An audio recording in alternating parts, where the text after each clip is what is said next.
Astaghfirullah. Bismillahirrahmanirrahim. Assalamualaikum warahmatullahi wabarakatuh.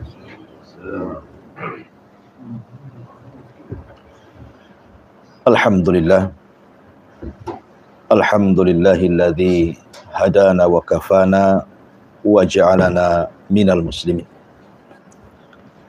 Asyhadu an la ilaha illallah wahdahu rabbi la syarikalah wa asyhadu anna Muhammadan abduhu wa rasuluhu alladzi la nabiyya ba'dah. Rabbi israh li sadri wa yassir li amri wahlul 'uqdatam min lisani yafqahu qawli, amma ba'd.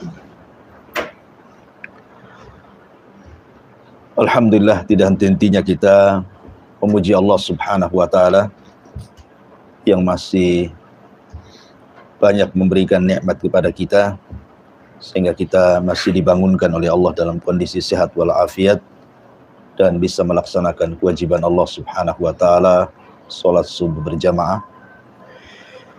Kemudian salawat dan iringan salam kita curahkan kepada Rasul kita demi mendapatkan syafaat Nabi kita yang mulia. Allahumma salli ala Muhammad wa ala alihi wa sahbihi wa man sara ala nahjihi ila yaumiddin. Hadirin dan hadirat yang dimuliakan Allah Subhanahu wa taala, salah satu soalan di dalam fitnah kubur adalah wa madiduka, apa agamamu?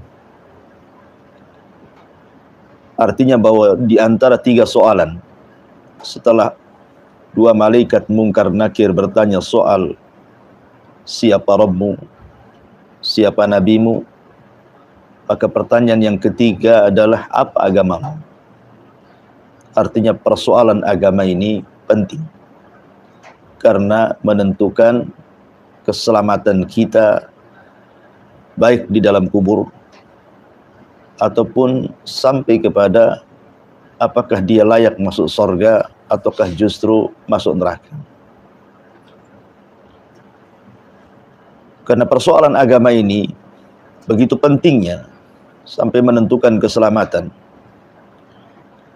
Makanya kenapa kemudian Allah Subhanahu wa taala mengutus seorang rasul kepada kita untuk mengajarkan bagaimana cara beragama. Tentunya agama yang sesuai dengan yang diperintahkan Allah Azza wa Jalla kepada para rasulnya. Dan Allah utus kepada kita seorang nabi dan rasul yang bernama Muhammad sallallahu alaihi wa ala alihi wasallam. Ada orang-orang yang telah diberikan hidayah oleh Allah Azza wa Jalla sedari kecil, memang terlahir dia sebagai muslim. Tetapi ada juga yang kemudian dapat hidayah justru pindahan daripada agama di luar daripada Islam, menjadi mu'alaf dan masuk Islam.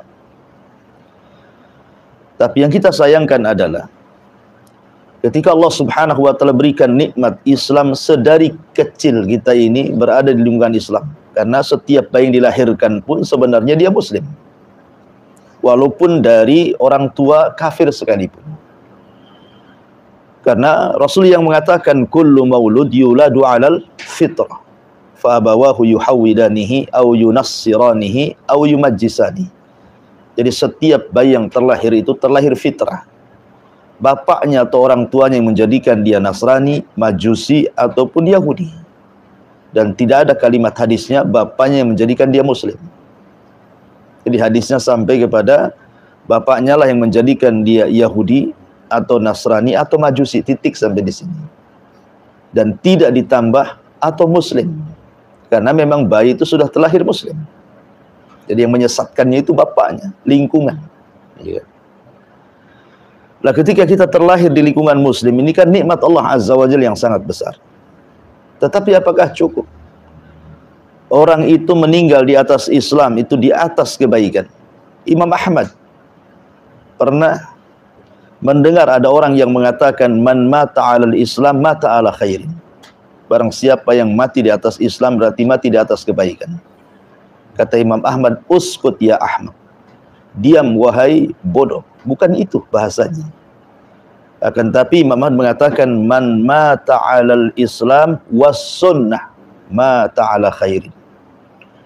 Barang siapa yang mati di atas Islam kemudian di atas sunnah, baru dia dikatakan mati di atas kebaikan. Karena belum tentu orang yang mengaku dirinya muslim dia mengerjakan sunnah. Makanya hidayah itu ada hidayah umum, ada hidayah khusus. Hidayah umum orang masuk Islam itu umum. Tetapi ada hidayah dalam Islam itu yang lebih khusus lagi. Ketika dia betul-betul melaksanakan sunnah dalam Islam itu. Sehingga dia dapat hidayah. Bukan hanya sekedar beragama Islam, tapi betul-betul dia mencontoh Nabi SAW. Banyak penting seseorang itu memperhatikan soal ittiba juga. Mencontoh Nabi. Karena syarat diterima sebuah amal itu bukan hanya sekedar ikhlas. Tetapi juga ada yang disebut dengan ittiba, mencontoh Nabi SAW. Yang bahaya di dalam Islam itu adalah ketika dia beragama dan tidak mau belajar. Itu yang bahaya dalam Islam. Dia sudah beragama Islam, tetapi tidak mau belajar. Dan masih berpegang kepada apa yang dilihat dari nenek moyangnya. Di zaman Fir'aun, Nabi Musa alaihi salatu wassalam pernah menyelamatkan Bani Israel dari perbudakan Fir'aun. Diseberangkan ke laut. Bayangkan. Fir'aun ditenggelamkan, Bani Israel melihat dengan kedua matanya. Artinya bukti bahwa selama ini apa yang dilakukan Fir'aun kepada mereka dengan memperbudak, kemudian Allah tenggelamkan Fir'aun di hadapan mereka, itu kan nikmat Allah itu. Yang selama ini memperbudaknya tiba-tiba ditenggelamkan. Baru saja diselamatkan. Tiba-tiba kemudian Bani Israel ini lewat di sebuah desa. Di situ isinya adalah para penyembah berhala patung anak sapi. Sementara di Mesir memang itu sesembahannya. Karena dulu mereka pernah menyembah itu juga. Kemudian Musa datang. Akhirnya kemudian mereka beragama Nabi Musa dan mentauhidkan Allah dan membuang patung-patung itu. Baru saja diseberangkan. Tiba-tiba melihat satu desa yang menyembah patung anak sapi. Ngomonglah sebagian mereka kepada Musa dan itu dihikayatkan dalam Al-Quran. Apa kata Bani Israel?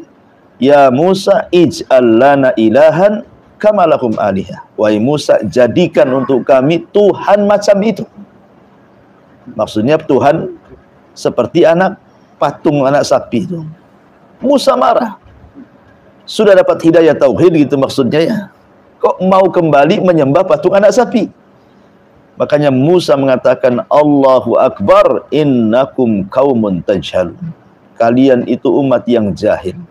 Sudah dapat hidayah, mau sesat gitu maksudnya. Ini bahayanya. Kalau beragama itu hanya sekedar taklid saja.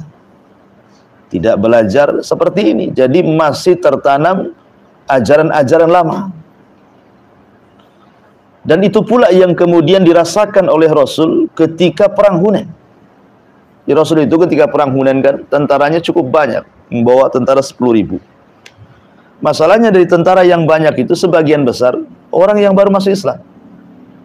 Karena semangatnya mereka ingin jihad yang baru masuk Islam ini, sementara akidahnya belum kokoh.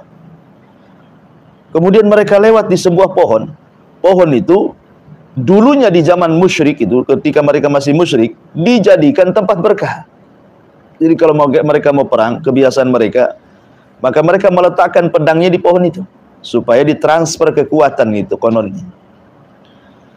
Jadi ketika lewat di pohon itu, sahabat berhenti. Kemudian mengatakan, ya Rasulullah, ij'al lana dhata anwat kama lahum dhatu anwat. Rasul, buatkanlah pohon untuk kami seperti pohon itu, katanya. Mereka sudah muslim. Tiba-tiba minta dibuatkan pohon untuk diambil berkahnya. Rasul marah. Makanya Rasul mengatakan, apa yang kalian katakan persis seperti yang dikatakan Bani Israel kepada Musa, minta dibuatkan patung anak sapi.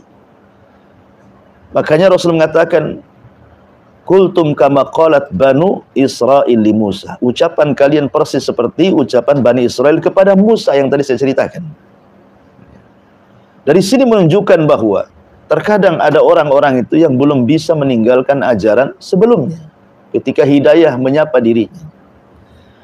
Makanya hidayah terbesar yang menghalangi seorang sahabat mulia, Khalid ibn Walid. Kenapa Khalid ibn Walid itu justru terakhir masuk Islamnya, coba ya kan? Setelah Rasul berdakwah 20 tahun, Khalid baru masuk Islam. Kemana saja Khalid bin Walid itu? Rasul berdakwah 13 tahun di Mekah. Tidak juga Khalid tersentuh Islam. Ketika hijrah ke Madinah, sampai Rasul 7 tahun di Madinah, pun tidak mau juga masuk Islam dia. Berarti 20 tahun lewat Islam, baru di tahun ke-7 Hijriah, Khalid masuk Islam. Sehingga ketika Khalid bin Walid ditanya, kenapa engkau tidak masuk Islam sebagaimana teman-temanmu yang sudah mendahului masuk Islam seperti Abu Bakar, Umar, Utsman, Ali? Kenapa setelah 20 tahun baru masuk Islam? Apa masalahnya? Maka Khalid menjawab, ya, kata Khalid bin Walid, kana yasusunar rijal, yazinu ahlamuhumul jibal, kata dia. Dulu kami ini tidak bisa berpendapat, karena di atas kami itu ada orang-orang cerdas. Siapa? Maksudnya Abu Jahal, Abu Lahab, Umayyah, Utbah, Syaibah, Al-Walid, pembesar-pembesar Quraisy gitu ya. Karena dulu kami itu di bawah pembesar-pembesar kami, dan kami lihat akal mereka sangat bijak, kata Khalid. Jadi mereka masih berpegang kepada ucapan tokoh-tokoh mereka gitu. Ketika Islam datang, nggak peduli dengan Islam tuh, karena masih terpengaruh dengan ucapan Abu Jahal dan yang lainnya. Makanya Abu Jahal itu namanya Abul Hakam. Abu Jahal itu kunyah yang diberikan Nabi. Ketika Abu Jahal ditawarkan Islam kemudian menolak, makanya diganti namanya dari Abul Hakam menjadi Abu Jahal. Abul Hakam itu artinya kalau ngomong itu bijak gitu. Makanya dia jadi pemimpin Quraisy kala itu. Tapi karena ketika dia menolak Islam, dia tidak mau, makanya Rasul mengatakan dia bukan Abul Hakam tapi Abu Jahal. Sejak itulah nama Abul Hakam hilang, yang ada Abu Jahal sampai hari ini ucapannya. Jadi Abu Jahal, bodohnya Abu Jahal itu karena menolak Islam. Dia cerdas, dia pandai kemudian mengelola konflik yang ada di tengah-tengah Quraisy itu. Makanya itu pula yang jadikan Khalid pegangan, karena ucapan Abu Jahal itu masih masuk akal. Makanya dia tidak mau meninggalkan ajaran nenek moyang mereka. Tapi ketika kemudian Abu Jahal dan pemimpin-pemimpin Quraisy mati di perang Badar, kata Khalid bin Walid, ketika para pemimpin kami sudah meninggal, barulah kami yang memimpin Quraisy. Dari sinilah maka akal kami sudah tidak dikungkum lagi oleh orang-orang tua kami. Baru kami melihat kebenaran, kata Khalid. Ketika kami perhatikan agama kami dengan agama yang didakwahkan Muhammad, rupanya agama Muhammad jauh lebih benar dibandingkan agama kami. Maka hidayah menyapa kami, kami pun masuk Islam. Jadi sebab terbesar kenapa Khalid telat masuk Islam juga, karena terhalang dengan pemahaman orang tua, ya, dengan pemahaman nenek moyang. Itu yang menghalangi orang dapat hidayah tuh. Kalau masih berpegang dengan adat, dengan nenek moyang, itu yang paling berat, ya, dapat hidayah. Contohnya Khalid tuh, otak secerdas Khalid, bayangkan ketika dia masuk Islam, tidak ada satu perang yang dipimpin dia mengalami kekalahan. Makanya Abu Bakar itu sangat yakin dengan Khalid. Sampai Umar ketika itu marah kenapa Abu Bakar memilih Khalid, kenapa tidak Abu Ubaidah bin Al-Jarrah yang merupakan as-sabiqun al-awwalun. Jawaban Abu Bakar, ya Umar, sesungguhnya tidak ada manusia seperti Khalid. Anda pun tidak memiliki kemampuan itu. Saking cerdasnya dalam strategis perang itu maksudnya.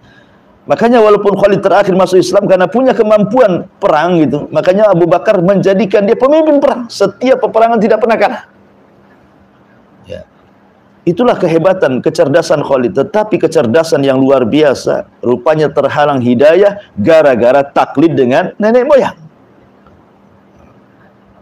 Yang lebih parah lagi adalah paman Rasul, Abu Thalib.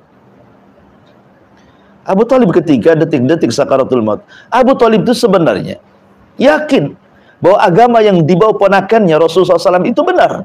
Makanya ketika dia mengatakan kepada Ali anaknya, Ali kan ngajak Islam bapaknya. Kata Ali, wahai abi, kenapa kau tidak ikut agama Muhammad? Ya. Apa kata Abu Thalib? Laula malamatan nas. Kalau bukan karena aku takut dicela, aku akan masuk.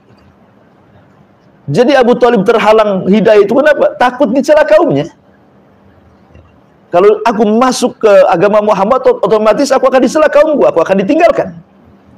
Makanya dia mengatakan laula malamata qaumi, kalau bukan karena celaan kaumku, aku akan masuk Islam, katanya. Makanya Abu Thalib saat detik-detik sakaratul maut, disinilah momen harusnya Abu Thalib itu mengucapkan 2 kalimat syahadat. Tetapi sayang, datang Abu Jahal, datang Abdullah ibn Abi Umayyah, datang Musayyib di samping Abu Thalib itu.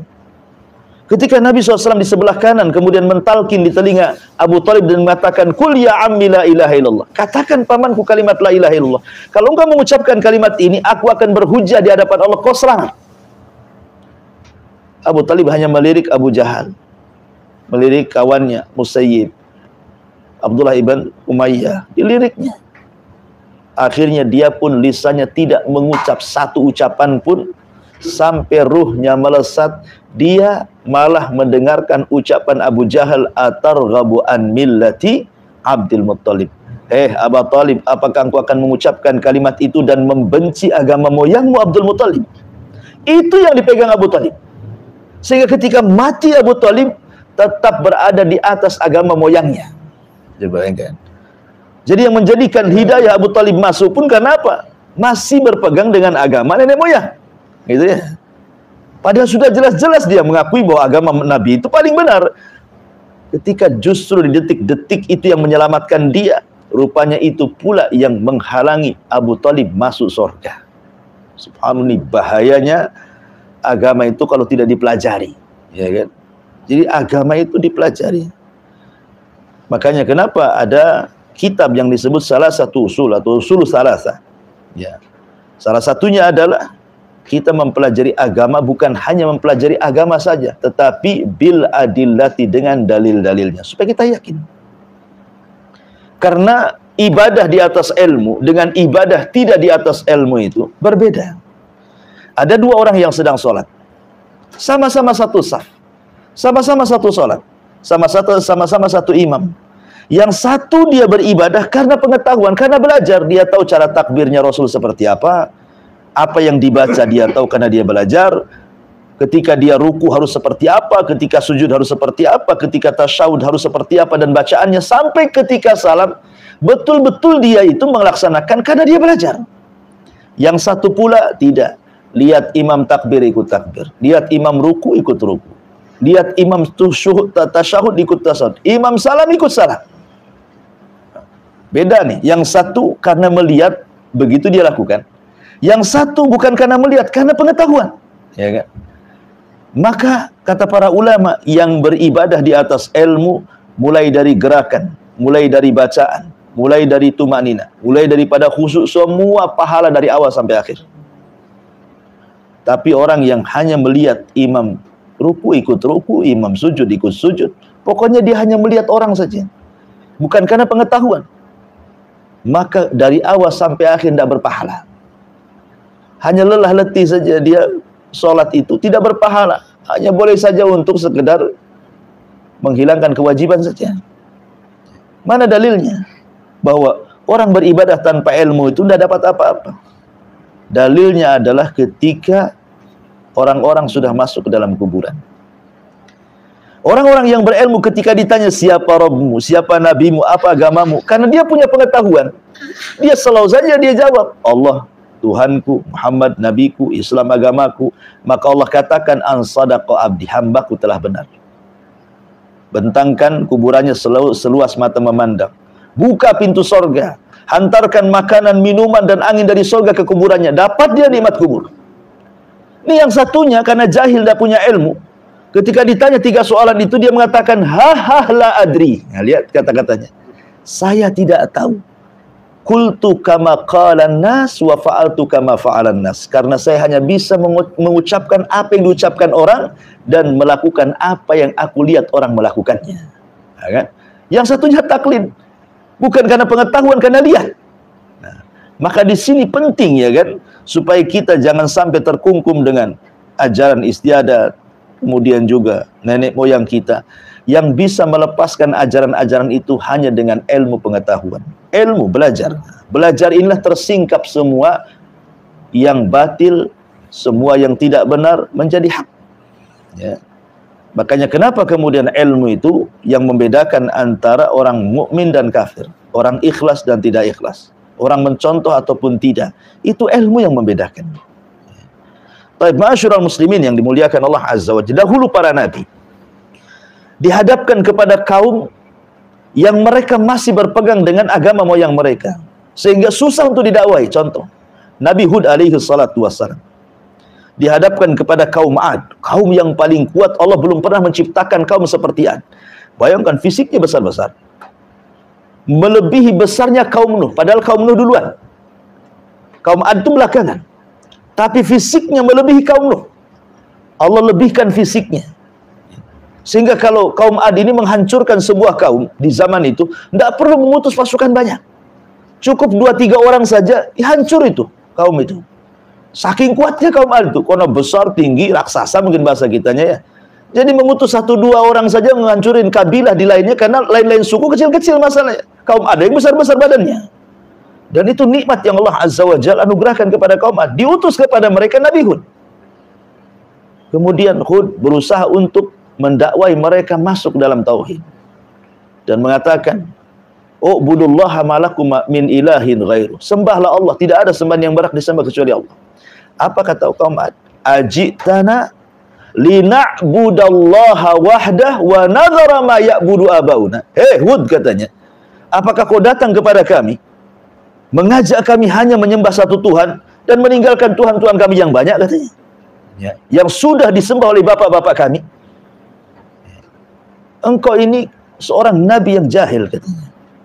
Bayangkan, ya kan? Apa yang menghalangi kaum Ad tidak mau mengikuti Hud? Karena berpegang kepada ajaran nenek moyang. Dengan mengatakan, "Wa nadhara ma ya'budu abauna," dan engkau menyuruh kami meninggalkan agama moyang kami, katanya. Jadi yang menjadikan kaum Ad itu susah dapat hidayah karena Islam tradisi itulah masih berpegang kepada agama nenek moyangnya itu. Kemudian contoh juga kaum Samud setelah kaum Ad, sama juga. Nabi Soleh ini diutus kepada kaum Samud. Nabi Soleh itu dikenal dari kecil oleh orang-orang Samud, bagaimana akhlaknya, bagaimana keluarganya, dan mereka harapkan Nabi Soleh itu menjadi pemimpin mereka. Itu sebelum jadi Nabi. Jadi kaum Samud itu mengharapkan Nabi Soleh jadi pemimpin mereka. Tiba-tiba setelah jadi Nabi, benci pula mereka sama Nabi Soleh. Dan mengatakan, "Wahai Soleh, dulu engkau loh kami harapkan menjadi kepemimpin kami." Kemudian mereka mengatakan, "Atanhana." "Atanhana ma na'budu abauna." Apakah kau akan melarang apa yang disembah nenek moyang kami, katanya. Mana akalmu, kata mereka kaum Samud kepada Soleh. Mana akalmu, katanya. Jadi yang menghalangi kaum Samud juga dapat hidayah sebab apa? Ya tadi, Islam tradisi, Islam nenek moyang itu, ya, yang menjadikan mereka sulit dapat hidayah. Termasuk juga Nabi setelahnya, kaum Syuaib diutus kepada kaum Madian, kan? Orang-orang Madian pun sama. Ketika Nabi Syuaib mengajak mereka untuk mentauhidkan Allah, untuk memperbaiki jual beli mereka, karena sejarah pertama curangnya dalam berniaga itu di zaman Nabi Syuaib. Sebelumnya belum ada orang curang dalam berniaga. Di zaman Nabi Syuaib inilah mulai ada orang yang kurang-kurang takaran, kurang-kurang timbangan, kurang-kurang meteran, gitu ya. Curang dalam berdagang. Ya, makanya kenapa Allah Subhanahu wa taala mengatakan, "Wailul mutaffifin alladzina idza qtalu 'alan nasi yastawfun wa idza kaluhum aw wazanuhum yukhsirun." Celaka orang-orang yang suka kurang-kurang timbangan dalam berniaga itu. Bayangkan kalimat wail, ini bukan kalimat biasa. Dalam Quran kan selalu terulang kan kalimat wail itu. Wailun lil mutaffifin, wailun lil musallin, wailun likulli afakin athim. Banyak tuh. Apa makna wail itu? Wail itu maknanya kata ahli tafsir, dia sebuah nama lembah. Lembah itu berada di dasar jahanam. Lembah itu sangat dalam, sangat gelap, sangat busuk. Jahanam pun ketakutan dengan lembahnya. Setiap hari dia meminta perlindungan dari lembahnya. Minta perlindungan kepada Allah. Takut dengan lembahnya sendiri. Jahanam loh. Cemana orang yang masuk lembah itu, jahanam aja ketakutan. Lah, lembah itu namanya wail. Ya. Berarti Orang-orang yang curang dalam dagang itu terancam dengan kalimat wailun, lembah di neraka jahanam. Bayangkan, mengurang-urang takaran dan timbangan dalam jual beli itu. Sebenarnya kalau kita makan tidak mengenyangkan. Contoh Anda jual buah-buahan, anggap saja jeruk ataupun tomat ataupun mungkin duku gitu ya. Kemudian kita timbang, kita sebagai penjual kita timbang. Ada orang beli 1 kilo. Kemudian kita kurangi 1 on, anggaplah jeruk, kita kurangi 1-2 buah. Sehingga timbangannya kurang. Pertanyaannya, kalau Anda makan 2 butir buah itu yang Anda curangi dari orang lain, kira-kira mengenyangkan tidak? Kan tidak mengenyangkan. Ya. Tapi kenapa ancamannya wailun coba? Lembah di jahanam tuh. Padahal kalau kita makan hasil curang itu tidak kenyang juga kita di situ. Tapi kenapa kemudian ancamannya wailun? Lembah di jahanam. Ada apa di balik ancaman ini? Rupanya karena orang yang curang dalam dagang itu, hakikatnya curang kepada semua orang. Pembeli itu tidak ada yang tahu kecuali kalau dia ngomong. Bisa saja pembeli itu orang miskin. Bisa saja pembeli itu anak yatim. Bisa saja pembeli itu orang fakir. Berarti kalau pembelinya anak yatim, kita curang, berarti memakan harta anak yatim. Kalau pembelinya orang miskin dan fakir, berarti kita memakan harta anak miskin dan fakir. Atau mungkin pembelinya nampak pakai mobil, berduit. Bisa saja dia beli untuk orang miskin. Kita tidak tahu, ya kan? Itulah kenapa kemudian orang yang curang dalam dagang itu sampai diancam dengan kalimat wail, dan Imam Zahabi memasukkan bagian daripada kabair az-zulm, dosa besar. Lah, kaum Madian itu seperti itu, makanya diutus kepada mereka kaum Syuaib. Nabi Syuaib diutus kepada mereka agar jangan menyembah kecuali Allah, karena kaum Madian ini menyembah berhala berupa pohon besar yang disebut dengan Aikah, ya kan? Makanya mereka disebut ashabul Aikah dalam Quran itu. Aikah itu artinya pohon besar. Itu yang disembah kaum Madian. Dan mereka curang dalam berdagang. Padahal mereka diberikan ekonomi yang mapan, tapi masih curang juga gitulah. Itu menunjukkan bahwa rahasia jahatnya orang itu adalah kekayaan. Orang kalau makin kaya bukan makin sadar, biasanya makin jahat, ya kan? Lah diutus kepada mereka Nabi Syuaib. Apa kata Nabi Syuaib? Sudah, berhenti, jangan curang dagang. Sembah Allah, jangan sembah pohon. Apa jawaban mereka? Ya Syuaib, as-salatuka ta'muruka an natruka ma ya'budu abauna. Ya. Wahai Syuaib, apakah agamamu yang menyuruhmu untuk melarang kami meninggalkan agama moyang kami, atau melarang kami untuk berniaga sesuka kami, katanya. Lihat. Jadi semua kaum itu, ya, semua kaum para nabi sebelum nabi kita itu, semua terhalang hidayah gara-gara apa? Gara-gara berpegang kepada ajaran nenek moyang. Intinya itu seperti itu. Termasuk hari ini. Hari ini kita lihat orang-orang yang mereka mengaku Islam, KTP-nya Islam lagi itu. Apakah tingkah laku mulai dari akidah, ibadah sampai muamalah juga di atas Islam? Ternyata tidak. Secara akidah umpamanya. Masih ada orang percaya dengan, dalam istilah bahasa akidah itu, tatayur. Ya, tatayur. Tatayur itu sebenarnya di zaman jahiliyah. Orang-orang Arab jahiliyah itu kalau mereka mau berniaga, maka mereka menganggap untung dan buntung, ya, ataupun menganggap baik dan sial itu dengan cara menerbangkan burung. Jadi kalau burung diterbangkan, kemudian terbangnya ke Syam, bukan ke Yaman, nggak mau berniaga. Walaupun tujuan mereka ke Yaman. Pokoknya kalau burungnya terbang ke Syam, nggak mau dia. Makanya Syam dalam bahasa Arab disebut Syam, kenapa? At-tasya'um. Diambil dari kata tasya'um, maka disebut Syam. Menurut jahiliyah, tasya'um itu artinya tidak hoki, tidak baik, tidak untung. Itu artinya. Jadi kalau terbangnya ke arah Syam, tidak mau mereka pergi. Tapi kalau ke arah lain, mereka pergi. Ini untung nih. Nah, jadi sebab itulah kemudian Rasul mengatakan bahwa perbuatan ini pembuatan tatayur. Ini syirik, tidak boleh. Jangan menggantungkan sial ataupun baik itu dengan burung. Itu di zaman jahiliyah masih menggunakan burung. Tapi setelah zaman jahiliyah berlalunya waktu sampai kepada kita, tatayur itu bukan di burung saja. Ada yang pakai burung zaman sekarang mungkin ada. Kalau dulu zaman saya kecil itu, biasanya di desa-desa itu ada burung perkutut tuh, disangkar. Itu kalau bunyinya tertentu, ini mau dapat untung gitu. Kalau bunyinya tertentu, ini ada sial akhirnya. Atau kalau ada burung gagak di malam hari, kemudian dia bersuara gitu ya, nanti dianggap ada kematian. Kan begitu. Itu kan tatoir namanya. Kalau ada anak gadis makan di pintu, lama jodohnya katanya. Dari mana tahu? Kalau di pintu banyak jodohnya, banyak lihat orang kan gitu ya logikanya kan. Kenapa pula jadi tak banyak jodoh dia? Ya. Itu semua tatoir sebenarnya. Tatoir semuanya, dan itu banyak sekali. Tatoir itu mulai dari ke angka berapa? 13 atau berapa gitu ya. Dianggap sial. Ya.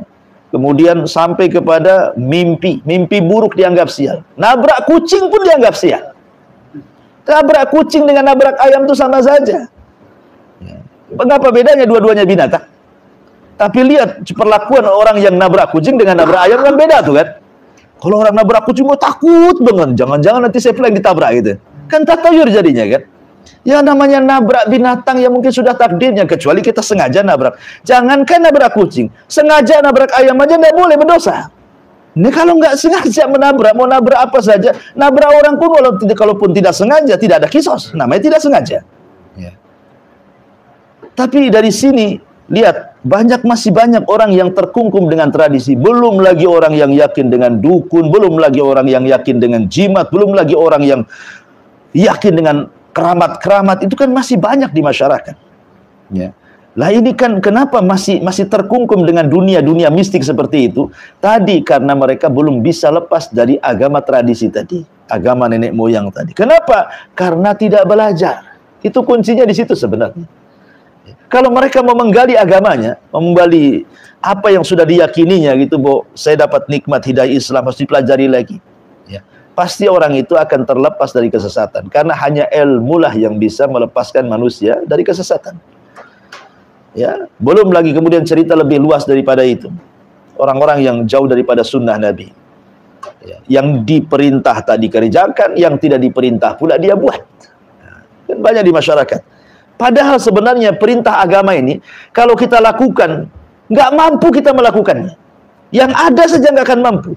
Coba bayangkan, Anda 1 minggu, Anda lakukan semua sholat sunnah yang diperintahkan. Anda lakukan semua zikir-zikir yang diperintahkan. Zikir mulai daripada tidur, bangun tidur, mimpi buruk, sampai berpakaian, keluar rumah. Itu kan ada bacaan semuanya tuh. Masuk WC, keluar WC, semua ada bacaannya. Kalau kita lakukan semua yang diperintahkan, nggak akan sanggup kita. Itu yang diperintahkan saja tuh, nggak akan sanggup. Ya. Apalagi ditambah dengan sesuatu yang tidak diperintahkan kita kerjakan, itu namanya menumpuk-numpuk masalah. Namanya. Masalah yang ada belum dikerjakan, datang pula masalah baru. Ya. Jadi, kalau kita lihat memang umumnya kaum muslimin, itulah kendala mereka.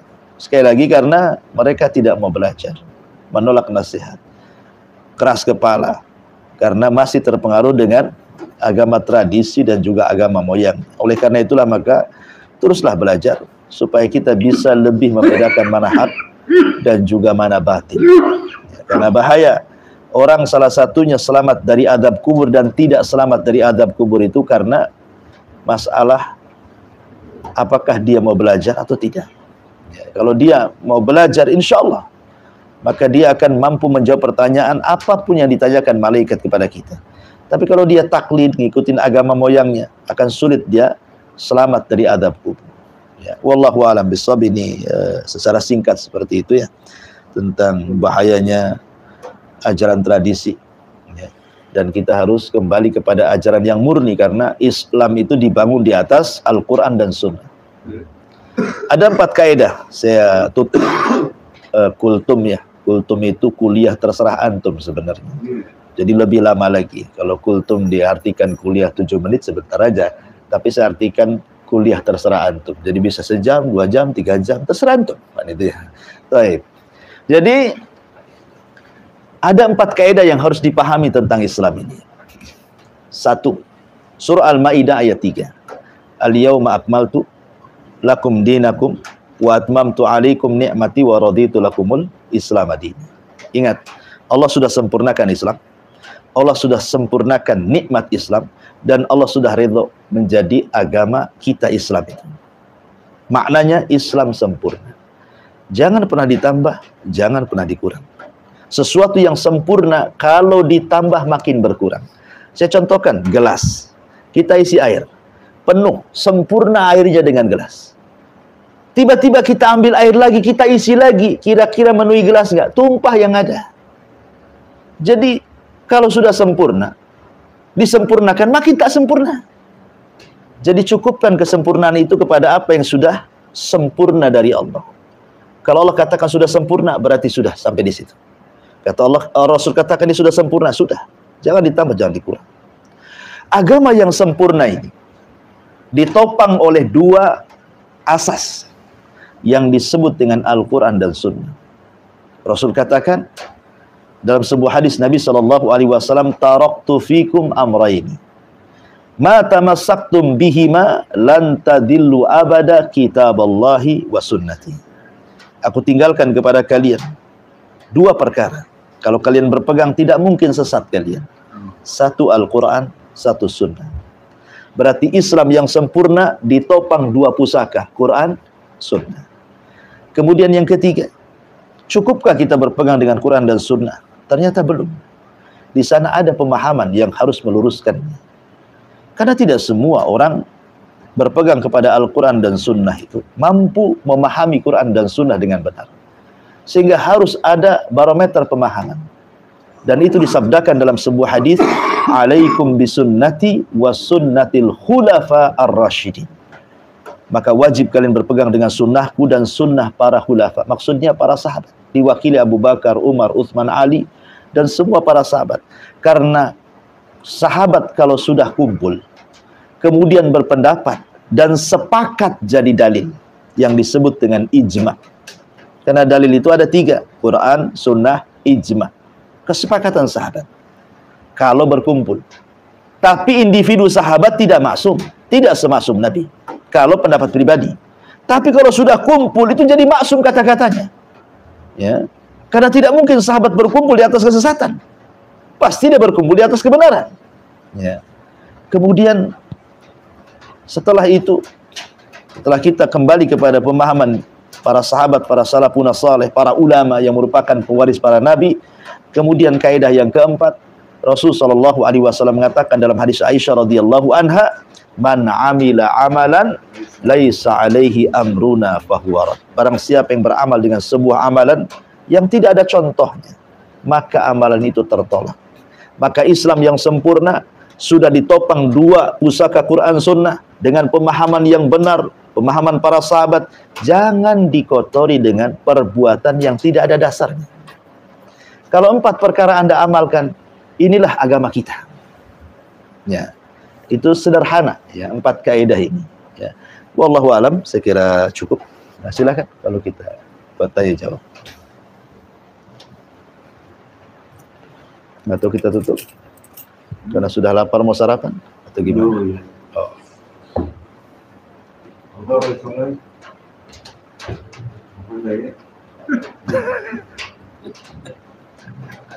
Herman nanya, macam mana ini? Mana dah?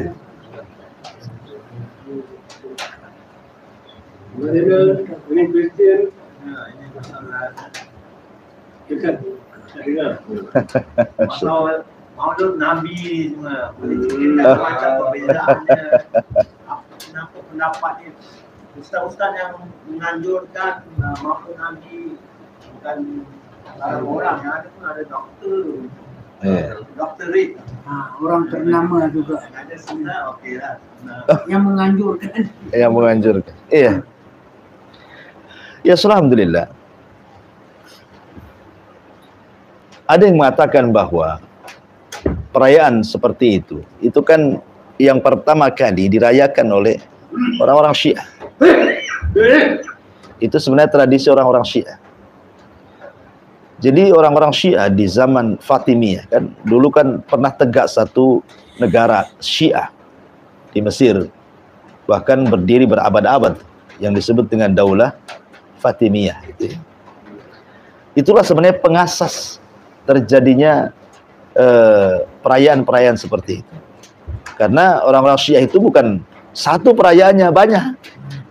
Ya, ada namanya perayaan Husain, ada perayaan Hasan, ada perayaan Fatimah, ada perayaan penguasa yang berpuasa, ya kan?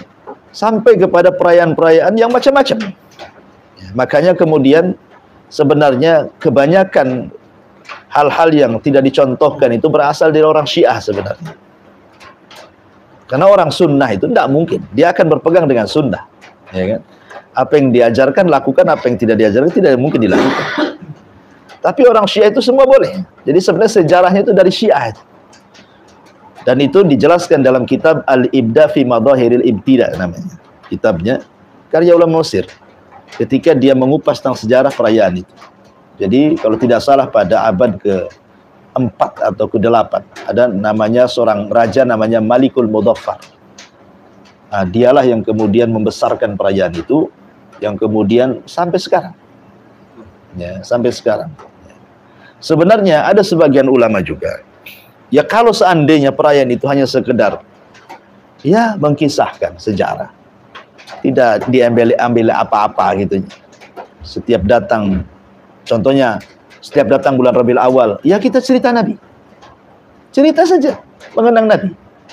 Nggak ada apa-apa. Maka tidak ada masalah. Sebagian ulama mengatakan seperti ini. Karena kita hanya sekedar mengenang sejarah Nabi. Membacakan biografi Nabi, diingatkan kembali kepada sejarah kelahiran sampai ke wafatnya kan, untuk mengambil ibrah saja. Setiap masuk di bulan Rabiul Awal hanya untuk mengenang sejarah saja dan diambil ibrah dan pelajaran bagi kehidupan kita. Tetapi masalahnya tidak hanya sekedar itu kebanyakan itu. Justru ditambah-tambah dengan ritual-ritual dan yang lainnya. Dan rupanya pun setelah perayaan seperti itu juga bukannya semakin kuat megang sunnah kan. Ini ada yang merayakan Maulid, dibacakan manakib Nabi, baik, bagus, ceritakan soal Nabi. Tapi setelah perayaan itu apakah semakin kuat dia megang sunnah? Tidak juga. Yang tidak sholat ya tidak sholat juga. Ya, yang jarang ke masjid pun tidak ke masjid. Yang durhaka kepada orang tua gara-gara dengerin ceramah itu juga tidak juga kan. Jadi apa pengaruhnya kalau begitu? Ya kan, pengaruhnya apa? Nah, itu pertanyaannya kan. Jadi sebenarnya bukan di ritualnya, ya, bukan hanya sekedar perayaannya. Kita ini berusaha mencontoh Nabi itu bukan sekedar di perayaan sebenarnya hakikatnya, tapi diaplikasikan dalam kehidupan. Itu yang benar itu. Rasul itu ketika ditanya puasa Senin, apa kata dia? Dzakal ladzi wulidtu fi. Itulah aku dilahirkan di situ. Coba kalau kita buat Maulid setiap Senin. Jangan setahun sekali setiap Rabiul Awal. Setiap Senin aja. Ya. Supaya kita diingatkan dengan Nabi setiap Senin tuh, buat sejarah. Nanti ingat lagi, satu pekan sekali belajar sejarah setiap Senin. Karena Rasul yang mengatakan Senin itulah aku yang hari yang dilahirkan di situ aku. Kan mantap itu kalau seandainya setiap Senin kita belajar sejarah kan gitu ya. Ini nggak nunggu setahun dulu. Nanti dirayakan yang lebih parah itu kadang-kadang. Ya, ada hal-hal yang di luar. Kalau di kita di Batam ini kadang-kadang perayaan ini ngundang artis. Kalau di sini kan, kalau mau perayaan besar gitu, suruh nyanyi, nanti musik-musik, joget-joget dan begitu seterusnya. Kan masalah ini, ya kan? Jadi sebenarnya bukan itu inti kita mencontoh Nabi. Bukan itu. Inti mencontoh Nabi dicontohkan setiap hari. Itulah hub, tanda cinta kita kepada Nabi SAW. Dengan memperbanyak sholawat, mengerjakan sunnah, dan begitu seterusnya. Bukan dibesarkan soal perayaannya. Habis perayaan tak nampak juga dia makin cinta sama Nabi kan gitu ya. Ya. Justru banyak melakukan kemungkaran pula di situ. Ya kalau saya nasihatkan lebih baik kita rayakanlah Maulid Nabi setiap hari lebih baik. Tiap hari saja lah kita rayakan Maulid Nabi itu. Supaya kita diingatkan kepada Nabi terus ya. Tapi maksudnya di sini mempelajari sejarah Nabi. Ya, bukan membuat semacam ritual yang kemudian dimasukkan ajaran-ajaran yang dari luar masuk pula ke dalam. Jadi cukuplah dengan yang diajarkan Nabi itu sudah cukup sebenarnya. Tidak perlu kemudian dibesar-besarkan lewat ritual. Wallahu a'lam.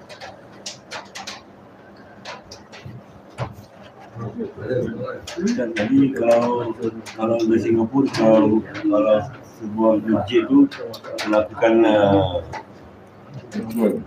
ritual macam gini ya. Imam-imam cakap dengan imam itu bid'ah. Apa? Adakah itu bid'ah?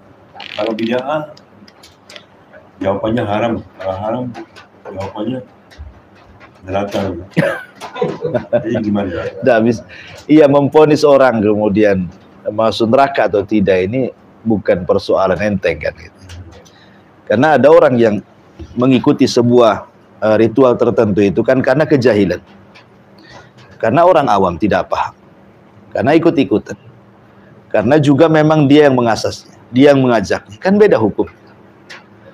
Ketika ulama, contoh nih ulama, saya contohkan yang lainnya, hukum sholat di belakang ahli bid'ah, gimana hukumnya? Kan begitu. Ulama memerinci. Kalau dia ahli bid'ah, contohnya hukum sholat di belakang orang Syiah, jelas-jelas ahli bid'ah Syiah itu. Saya contohkan gitu ya. Maka ulama mengatakan, kalau dia mengkonsumsi bid'ahnya sendiri tanpa mengajak orang, berarti tidak sampai ahli bid'ah, namanya pelaku bid'ah. Berarti sah sholatnya. Ya, tidak ada hukum apapun. Tapi kalau dia ini melakukan bid'ah, kemudian ngajak orang lagi, mengajak orang, ya, itu disebut ahlu bid'ah. Jadi kalau dia bid'ah untuk sendiri, berarti disebut pelaku bid'ah. Kalau ngajak orang disebut ahlu bid'ah. Kan itu ya. Berarti kalau sholat di belakang ahlu bid'ah, ulama memakruhkan. Makruh hukumnya. Kenapa? Karena berimam kepada yang kita benci. Kita kan benci sama dia. Masa kita sholat di belakang orang yang kita benci? Makruh jadinya kan. Karena tidak khusyuk kita sholat di situ jadinya. Tapi kalau dia bid'ahnya dilakukan sendiri saja, kita sholat tidak ada masalah. Selama bid'ahnya tidak mukafirah, tidak mengeluarkan dia dari Islam. Seperti Qadariyah gitu ya, itu jelas-jelas gitu ya. Masih keluar dari Islam ya nggak boleh lah sholat di belakangnya. Sama dengan sholat di belakang orang kafir nanti jatuhnya. Jadi kita memandang orang itu, lihat alasan. Kamu ikut itu apa alasanmu? Harus ditanya dulu tuh. Oh enggak, saya lapar aja. Di ritual itu ada makan, saya pengen makan aja. Nah, ya niatnya pengen makan aja. dia tak ikut apa-apa, pengen makan di situ. Kan beda. Oh, kenapa kamu ikut ke sana? Oh, ini bagus. Nah, itu lain lagi ceritanya. Kalau dia berpandangan seperti itu. Ya, bagus dari mana? Ya, mana dalilnya? Tanyalah dalilnya. Dari damkan. Jadi kita menghukumi orang itu memang harus dirinci, tidak bisa main umum. Semua orang haram, nggak bisa kayak gitu. Karena kalau sudah main ponis-ponis itu bahaya. Ya, bahaya ya, memponis individu itu bahaya. Tapi kalau kita memponis maksiat secara umum, zina haram, nggak apa-apa. Ya. Tapi kalau memponis orang, kamu berzina ya, itu tidak boleh. Harus datangkan 4 saksi. Nah, jadi bedakan kita ponis perorangan individu dengan ponis umum. Kalau ponis umum, siapa yang berzina maka dirajam. Haram, termasuk dosa besar. Ya. Tahu-tahu ada kawan kita, mungkin dia masuk ke lokalisasi keluar. Kamu berzina. Nah, itu tidak bisa kayak gitu ya, main tonjo-tonjo itu. Harus datangkan saksi, karena menuduh orang baik-baik atau orang yang beriman dia melakukan zina itu harus mendatangkan 4 saksi. Kalau tidak, yang nuduhnya itu dicambuk 80 kali. Saksi pun harus melihat perzinahannya. Kalau lihat, oh telanjang sana satu, telanjang sini, nggak bisa saksi kayak gitu. Memang betul-betul nampak dia lihat dengan kedua matanya. Akan lebih sulit lagi. Kenapa Islam sampai seperti itu ketatnya? Untuk menjaga kehormatan. Karena Muslim ini punya kehormatan, dijaga. Tapi zaman sekarang mana ada gitu ya. Ya main tuduh-tuduh aja lo orang tuh ya. Nggak ada bukti pun dituduh saja. Nah, jadi harus dirinci dulu lah. Kalau sudah hukum individu akan berbeda dengan hukum umum. Ya, gitu. Allahu a'lam. Kenaan dengan cinta pada Rasulullah ni, ada juga beberapa orang yang bila dia buat sesuatu perbuatan, dia akan sebut sallallahu alaihi Muhammad, sallallahu alaihi, apa pun dia akan sebut tu. Apakah ada dalil? Iya. Ya, menyebutkan salawat itu bagus. Karena tanda cinta kepada Rasulullah dengan cara menyebut-nyebut namanya. Makanya kalau ada orang yang bersalawat, kita pun ikut bersalawat. Karena Allah mengirim malaikat yang khusus menyampaikan salawat kita. Jadi kalau kita mengatakan Allahumma sholli ala Muhammad, ada malaikat datang menyampaikan salawat yang kita ucapkan ke kuburan Nabi. Malaikat ini akan terbang ke kuburan Nabi. Kemudian malaikat akan ngomong kepada Nabi, ya Nabi Allah, ada umatmu Pak Razak, ya kan itu. Dia mengucapkan salam kepada, maka Rasul akan mendoakan 10 kali lipat dari apa yang kita ucapkan. Ya. Kan enak kan? Karena Rasul mengatakan siapa yang salawat 1 kali, maka Rasul bersalawat 10 kali. Agar luar biasa. Jadi malaikat tuh hari-hari ngantarkan salawat kita ke kuburan Nabi. Nanti Nabi bersalawat 10 kali untuk kita. Ya, kan enak begitu kan? Ya, sama dulu ada seorang sahabat namanya Abdullah bin Umar. Abdullah bin Umar ini setiap hari ke pasar. Padahal dia bukan mau belanja. Dia juga bukan penjual. Ke pasar aja, ke pasar saja. Untuk apa coba Abdullah bin Umar? Setiap hari ke pasar dia. Untuk mengucapkan salam kepada semua pedagang dan pembeli. Setiap ada orang datang, assalamualaikum. Ada datang, assalamualaikum. Ke orang jual bawang, assalamualaikum. Ke jual baju, assalamualaikum. Semua disalami. Kenapa coba Abdullah bin Umar melakukan seperti itu? Karena dia ingin didoakan orang. Kalau kita minta doa sama orang, belum tentu didoakan. Tapi kalau kita mengucapkan salam, sudah pasti didoakan. Karena jawaban salam itu doa. Jadi kalau kita ingin selamat, ingin mendapatkan rahmat, ingin dapat berkah, salam aja sama orang. Assalamualaikum, nggak dikenal pun, waalaikumsalam warahmatullahi wabarakatuh. Wah, sudah dapat kita doa selamat, doa berkah, doa. Enak tuh. Kalau kita datang sengaja, tolong doakan saja. Siapa saya? Saya bukan siapa-siapa. Mintalah sama orang soleh sana. Begitu ya. Kadang dikasih, kadang tidak tuh doa tuh. Tapi kalau kita ucapkan salam, secara otomatis dia doakan kita. Karena yang menjawab itu hukumnya wajib. Ya, wajib dia. Wajib doakan saya. Kalau mengucapkan salam, hukumnya sunnah. Kalau yang menjawab wajib. Berarti kalau saya mengatakan assalamualaikum, wajib kamu doakan saya. Waalaikumsalam warahmatullahi wabarakatuh. Kalau tidak, dosa dia. Nah, itulah apa yang dilakukan Abdullah bin Umar. Nah, seperti itu, enak sebenarnya, enak gitu ya kan. Nah, maka kalau kita ingin mendapatkan doa dari Rasulullah, ya, maka kita bersolawat saja 1 kali. Dia 10, Rasul doakan kita 10 kali gitu. Perbanyak solawat. Cuman terkadang ada, ya solawat pun ada tempatnya. Ya. Kalau kita mengucapkan solawat, kemudian Anda juga harus menjawab solawat kan begitu ya. Apakah kemudian setiap seseorang latah nih bahasa kitanya, kaget, Allahumma sholli ala. Ya itu bagus saja, membiasakan latah seperti itu. Tapi khawatirnya kalau kepleset di kamar mandi saja. Ya kan tidak boleh di kamar mandi mengucapkan kalimat-kalimat baik kan gitu ya. Karena terbiasa Allahu Akbar, membanyakan latah dia. Di kamar mandi kepleset Allahu Akbar, tak boleh lah. Nah, itu yang dikhawatirkan. Ya, dikhawatirkan latahnya itu justru bukan pada tempatnya, itu maksudnya ya. Maka ibadah itu kan harus ditempatkan di tempatnya. Nah, ya kalau sesuai dalil tidak masalah gitu ya.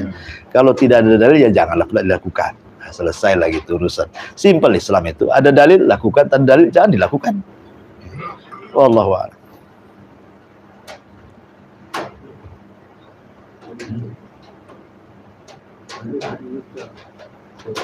Boleh Ustaz terangkan tentang kita berjanji. Jadi pada mana asal? Kita berjanji yang nulis ya Al-Barzanji itulah. Nah, cuman kita berjanji itu kan isinya tentang pujian-pujian kepada Nabi SAW. Tidak lebih daripada itu. Dia hanya cerita kisah-kisah Nabi di dalam. Sama dengan kitab-kitab ulama yang lain kan. Ya, jadi tidak ada bedanya.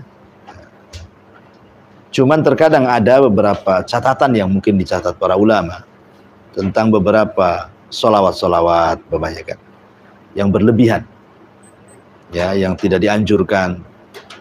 Maka bukan hanya berjanji, mungkin kitab-kitab yang lain atau solawat-solawat yang lain kan begitu. Solawat kan baik. Tapi kalau kemudian sampai ada lafaz-lafaz yang dengan solawat itu kemudian mengkultuskan Nabi, hulu ekstrim dalam pujian, itu yang dilarang. Di zaman Rasulullah ada sahabat memuji Nabi dengan mengatakan Masya Allah wa syi'ta, atas kehendak Allah dan kamu. Apa kata Rasul? Jangan bawa-bawa aku, cukup Masya Allah saja. Ya, cukup Masya Allah saja. Rasul tidak mau disejarkan dengan Allah dengan kalimat dan, wow. Kalaupun mau, maka jangan pakai wow, pakai summa kemudian. Atas kehendak Allah kemudian kamu, itu yang benar. Jangan atas kehendak Allah dan kamu, itu mesti disejarkan namanya. Nah, bahasa jadi atur dalam akidah itu. Kalau bukan karena Allah dan kamu, itu udah syirik kecil kan. Ya, karena kita disejarkan dengan Allah kan, tapi biasakan bahasanya kalau bukan karena Allah, kemudian. Nah, itu ya. Karena di masyarakat pun ada bahasa-bahasa yang tidak sadar dia sedang melakukan syirik kecil. Memang tidak sampai syirik besar. Seperti kalau bukan karena Pak Razak, tentu saya tidak begini. Ya, kalau bukan karena Pak Kade, tentu saya tidak akan begini. Tidak boleh bahasa seperti ini. Karena semua takdir kan. Katakan kalau bukan karena Allah, kemudian Pak Razak, kemudian Pak Kade. Allah itu jangan pernah dilupakan bahasa itu. Ya, karena itu sama dengan menasabkan nikmat bukan kepada pemberi nikmat. Contoh nih, kita naik bus, supirnya mantap. Wah, rupanya nih mindset kita ini pasti teguling nih, mobil teguling. Udah perasaan kita udah takut. Rupanya selamat pula. Habis selamat, untunglah kita punya sopir baik. Selamat kita. Yang menyelamatkan bukan sopir, Allah yang menyelamatkan. Iya Ustaz, saya yakin bahwa yang menyelamatkan Allah. Ya, tapi supirnya cerdas. Karena kita selamat. Itu namanya menasabkan nikmat kepada supir. Ya. Jadi tidak boleh katakan kalau bukan karena Allah, kemudian kepiawaian, kecerdasan sopir, kita selamat. Jadi Allah itu jangan ditinggal gitu bahasanya. Nah, jangan langsung main sopir-sopir aja. Ini kalau bukan karena sopir ini, kalau nggak sopir, kalau sopirnya bodoh, habislah kita. Nggak bisa, itu menasabkan nikmat kepada makhluk namanya. Kita yakin nikmat dari Allah, yang dipuji pula sopirnya, itu maksudnya ya. Yang pertama dipuji Allah, alhamdulillah selamat. Kalau bukan karena Allah, kemudian Pak sopir, mati semua kita dalam bahasa ini. Itu yang benar kalimatnya. Jadi sampai-sampai ke bahasa-bahasa seperti itu dijaga gitu. Makanya kenapa Rasul mengatakan, jangan katakan ketika turun hujan dengan sebutan mutirna binau ikada wa kada. Kami dihujani dengan bintang. Nggak boleh. Nampak ada bintang ini, tak hujan. Ya, tak ada bintang, hujan nih. Seolah-olah bintang itu yang menentukan hujan tidaknya kan. Ya. Bukan itu. Hujan tidaknya itu Allah yang menentukan. Jangan dinasabkan kepada bintang. Jadi tetap kita katakan, ya Allah yang menentukan hujan. Terkadang ada bintang, hujan juga, itu hilang bintangnya. Tapi kalau bintang itu dijadikan hanya sekedar waktu saja, ya tidak masalah. Seperti bulan September biasanya hujan. Nggak apa-apa. Ya, bulan Oktober biasanya hujan. Karena kita menentukan waktu, bukan Oktober lah yang menjadikan hujan, atau November yang menjadikan hujan, tidak. Maksudnya kebiasaan bulan ini ada hujan. Kebiasaan munculnya bintang, tak ada hujan. Kalau hanya dijadikan dzaraf waktu, itu tidak ada masalah. Ya. Tapi kalau sudah diyakini bahwa pengaruh turunnya hujan itu adalah bintang, itu sudah nggak boleh. Ya. Karena makhluk selain Allah tidak mempengaruhi kejadian alam. Ya, semua Allah yang mempengaruhi. Itulah pentingnya belajar tauhid di sini kan, supaya membiasakan bahasanya, jangan sampai terjerumus kepada syirik kecil, apalagi sampai syirik besar. Tapi umumnya memang terjadi syirik sekecil seperti itu ya. Karena umumnya orang itu kan tahu semua datang dari Allah. Cuman orang terkadang menjadikan sebab yang bukan sebab. Contoh nih, orang datang ke dukun, kemudian dikasih jimat. Karena dia sakit, dia datang ke dukun minta obat. Dikasih jimat, dikasih tasbih, dikasih apa. Sistem pengobatan itu terbagi menjadi 3. Ada namanya pengobatan sistem syar'i, ada yang kedua sistem qadari. Sistem syar'i itu memang dijelaskan ini obat secara syar'i. Contoh, air zam-zam. Memang Rasul mengatakan air zam-zam air berkah, berarti obat dia. Contoh habatus sauda. Habatus sauda itu obat untuk setiap penyakit kata Rasul. Dawaun likulli da kata Rasul. Habatus sauda itu dawa, obat bagi setiap penyakit. Berarti ada hadisnya. Kalau kita minum habatus sauda ini obat. Kenapa? Nabi yang cakap.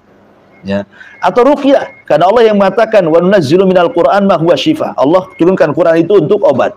Jadi ada sistem pengobatan itu secara nas memang ada dalilnya. Ya kan?